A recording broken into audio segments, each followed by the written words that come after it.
Climate change has been recognized as one of the serious threats to the existence of human civilization on the planet Earth. Resulted by the human activities, climate change is a result of increased greenhouse gas concentrations in the atmosphere, pushing for increased temperatures.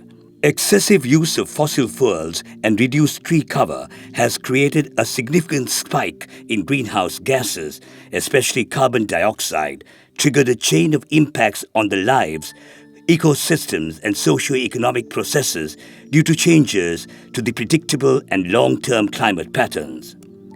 Recognizing this threat, the countries agreed on a remarkable global convention in 1992 known as the United Nations Framework Convention on Climate Change, UNFCCC. It supports and facilitates international cooperation in global efforts to face climate change challenges. The historical Paris Agreement has been agreed in 2015 under the UNFCCC, strengthening the global efforts. The Paris Agreement reiterates the need to bring down the global greenhouse gas emissions to net zero stage by 2050 while adapting to the vulnerabilities. All these efforts are to keep the average global temperature rise to 2 degrees Celsius below, preferably 1.5 degrees Celsius below the pre-industrial levels. Sri Lanka is a highly vulnerable country to the adverse impacts of climate change, but has a very low contribution to global greenhouse gas emissions. However, being a party to the UNFCCC and the Paris Agreement, Sri Lanka has declared its planned contributions to the global efforts of combating climate change, which are known as the Nationally Determined Contributions or NDCs. NDCs explain the targets and approaches of a country to tackle climate change challenges, and those will be updated progressively in 5-year cycles. Sri Lanka has identified several sectors, including energy, transport, and waste, under which the emissions reduction targets are set under the NDCs. Climate change is a global issue, and global cooperation is imperative to address this threat. It is important to establish transparency of the climate actions, mutual trust and confidence among the countries to create a conducive environment for global cooperation. For this purpose, the countries or the parties have agreed on arrangements under the UNFCCC to measure, report and verify the greenhouse gas reduction actions. Measuring, reporting and verification actions are commonly called MRV. The MRV system is crucial to achieve the nationally determined contributions, NDCs, and thereby the objectives of the Paris Agreement.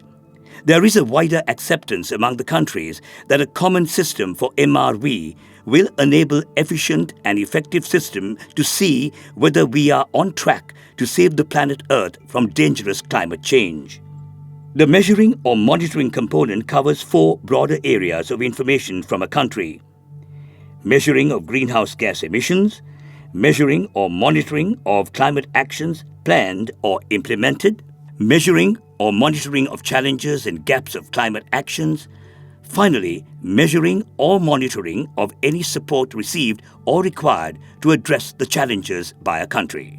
Measuring or monitoring of greenhouse gases must happen at different levels, namely at the national level, organizational level, and at the facility level. At the national level, there must be a greenhouse gas inventory in Sri Lanka. The greenhouse gas inventory is categorized under 4 key economic sectors, namely energy, industrial processes and product use, IPPU, waste and agriculture, forestry and other land use, AFALU. Measurements of greenhouse gas emissions and removals at the organizational level is required to fulfill the national needs of measurements. Organizations or entities engaging in the prioritized 4 economic sectors are required to measure and maintain information. For example, a company engaged on production and processing, local government authority engaged in waste management, and many more. The measuring or monitoring can go down to facility level too. For example, a power generation plant, a factory, or a composting yard can be considered as a facility. The measuring or monitoring from the facility level to organization level information will be fed to the National Greenhouse Gas Inventory. Monitoring and measurement of support received and required are recognized as important aspects in overall MRV process. It is widely accepted that without support such as climate finance, technology transfer, awareness and capacity building, it is difficult to achieve targets with high ambition levels.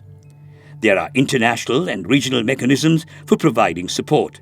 The actual support required and actual support received must be monitored with all the relevant aspects. Measurement of planned or implemented climate action also covers a broad scope of information, including the policies, plans, projects and targets of the government and the other key actors. Policies may cover the national and subnational level policies and strategies, including the NDCs, strategies and plans. The climate change mitigation projects implemented by the government, private sector and other partners must be captured. This measurement information under the MRV process is critically important for a country to identify emission trends, determine the focus of efforts and track progress towards the greenhouse gas emission reduction actions broadly known as climate change mitigation actions. Measurement is needed to have important information for global analysis and cooperation too.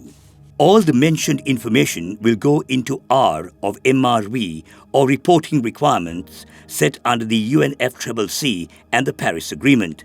Under the UNFCCC and the Paris Agreement, the countries or the parties must periodically report the information through different channels. The information under the measurement and monitoring will be the basis for two main kinds of reports that each country or party will prepare and submit.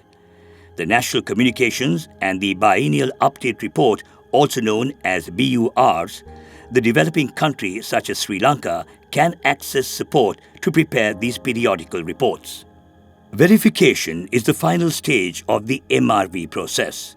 Verification processes are in place to ensure higher acceptance of information while ensuring the principles of good and transparent governance at the global level.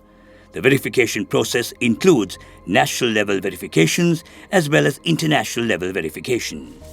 There are different objectives of MRV that fulfill different needs, which have been widely accepted after long discussions at global level. Under the Paris Agreement, an enhanced transparency framework has been agreed among the parties for their climate change commitments or nationally determined contributions.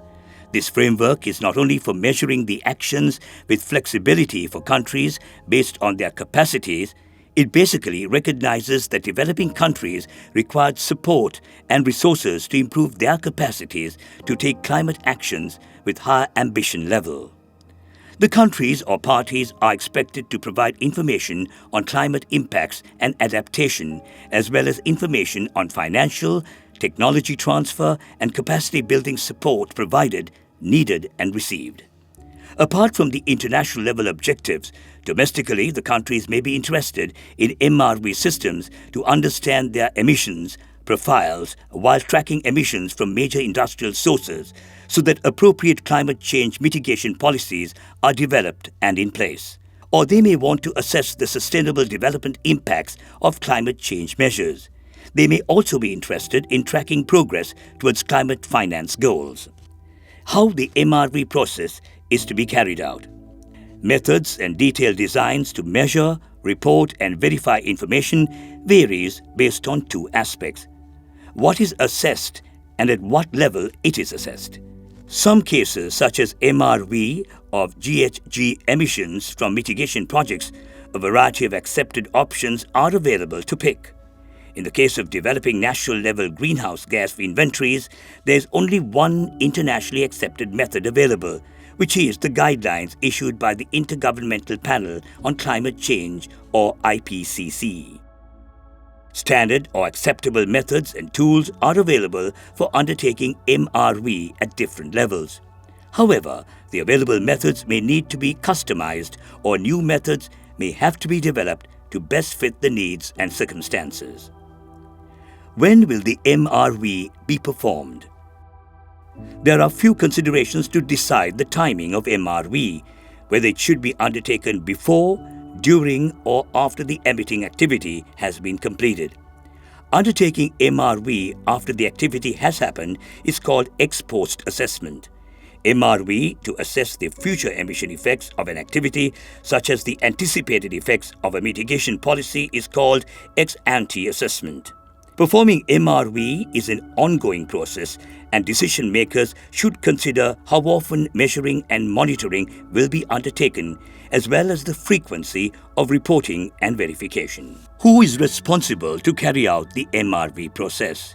It is not by a single agency or a person.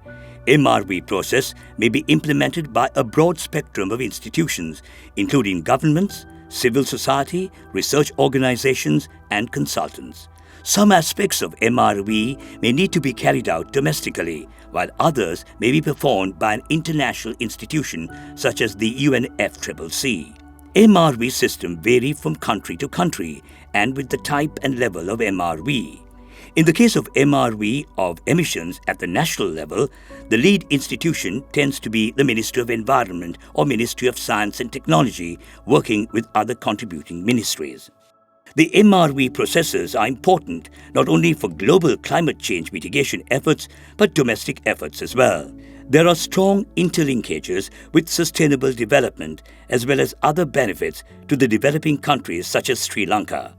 It is important to understand the interlinkages among different facets of MRV and overall sustainable development co-benefits. Having an integrated MRV system to address climate change actions in the country is also very important. MRV means that measuring, verifying and reporting of GHG emissions and data. Why I am telling that it is very important? Because it is a mandate that under the Paris Agreement reporting the progress of NDCs. In order to measure the progress of NDCs, especially related to mitigation, reducing greenhouse gas emissions, we need to measure, we need to verify, and we need to report the progress of those mitigation actions undertaken under the nationally determined contribution of the Paris Agreement. On the other hand, recognize, identify in order to measure the effectiveness of climate finance disbursed for the country for different projects. It is related to mitigation as well as adaptation. We need to have established a MRV system with integrated with different sectors. In the country, we have identified there are 6 sectors related to mitigation: energy, industry, transport, waste, forestry and livestock. So those sectors we identified, there are a lot of capacities to be built, who collecting data, who feed data to a integrated MRV system. Having a very effective integrated MRV system established in the country, it will solve many reporting requirements as well as measuring the effectiveness of climate finance as well as mitigation actions implement in the country. Success of any action depends on how far you keep track of your performance. This is true with climate action too. Being one of the most threatening global issues, climate change must also be given sufficient attention and keep close eyes on our performance to meet the challenge.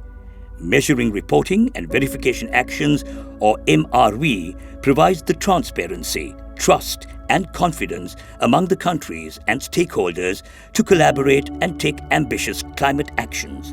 It is not an additional burden to the stakeholders, but an assistive device to support the progress towards a greener, resilient and a sustainable future.